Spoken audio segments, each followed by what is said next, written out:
क्या आप जानते हैं भगवान राम भगवान विष्णु के अवतार माने जाते हैं। एक बार सुदर्शन चक्र चलाने की कोशिश की थी, लेकिन तभी भगवान श्री कृष्ण ने उनको रोक दिया।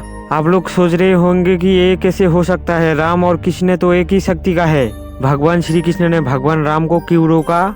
इस घटना के पीछे एक गहरा रहस्य और अद्भुत ज्ञान छुपा है, जिसको जानकर आप लोगों का जीवन बदल सकता है। बहुत समय की बात है, जब त्रेता युग में भगवान राम अपने जीवन के कठिन दौर से गुजर रहे थे। रावण का वध हो चुका था, सीता जी को वापस अयोध्या ला चुका था, लेकिन भगवान राम का मन विचलित था। उनके अंदर एक गहरी पीड़ा थी। उन्हें महसूस हो रहा था, उन्होंने तो रावण का तो वध कर दिया, लेकिन संसार में अन्याय और अधर्म का नाश तो पूरी तरह से नहीं हुआ। भगवान राम ने सोचा, मैंने रावण का वध किया, ये अधर्म क्यों नहीं समाप्त होता? मुझे इस संसार को पूर्ण रूप से धर्ममय बनाना होगा। इसी विचार में डूबे श्री राम ने सुदर्शन चक्र की शक्ति को पहचानने का निश्चय किया। उन्हें ज्ञात था ये चक्र विज्ञ तक अधीन है, लेकिन उन्होंने इसको चलाने का निर्णय लिया।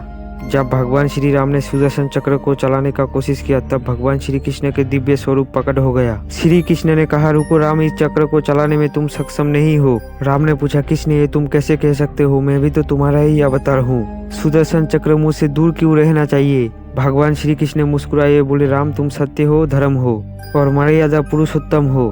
पूर्ण धैर्य आत्मसमर्पण होना आवश्यक है। राम ने चिंतित होकर पूछा, क्या तुम कहना चाहते हो मुझे आत्मसमर्पण की कमी है? श्री कृष्ण ने उत्तर दिया, नहीं राम, तुम्हारा उद्देश्य और मेरा उद्देश्य अलग है।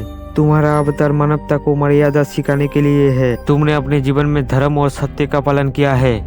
सुदर्शन चक्र केवल वही चला सकता है व्यक्तिगत इच्छाओं और भावनाओं से बड़े हो। कृष्ण ने राम को समझाया, सुदर्शन चक्र केवल तब चलता है जब संसार में अधर्म बढ़ जाए। उसे मिटाने के लिए स्वयं परमात्मा को अपना स्वरूप बदलना पड़े। ये शक्ति केवल वही धारण कर सकता है। ब्रह्मांड की सेवा के लिए समर्पित कर दिया। राम ने इसे समझते हुए कहा, क्या इसका मतलब ये है हर युग में इसे चलाने वाला अलग होगा? कृष्ण ने उत्तर दिया, हाँ, ये भी एक संकेत है कि संसार को अधर्म के खिलाफ अपनी लड़ाई स्वयं लड़नी होगी।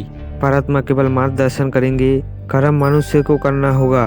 कृष्ण ने राम को कहा, तुम्हारे कार्य केवल मनुष्य को ये सिखाना है मर्यादा और धर्म का पालन कैसे किया जाए। जब समय आएगा ये चक्र अपने आप सक्रिय हो जाएगा। राम ने सिर झुका लिया और समझ गए हर अवतार का उद्देश्य अलग है। उन्होंने स्वीकार किया, सुदर्शन चक्र चलाने का समय अभी नहीं है। दोस्तों कमेंट सेक्शन में जय श्री कृष्ण जरूर लिखिए। वीडियो को कर लो लाइक, चैनल को कर लो सब्सक्राइब। जय श्री कृष्ण।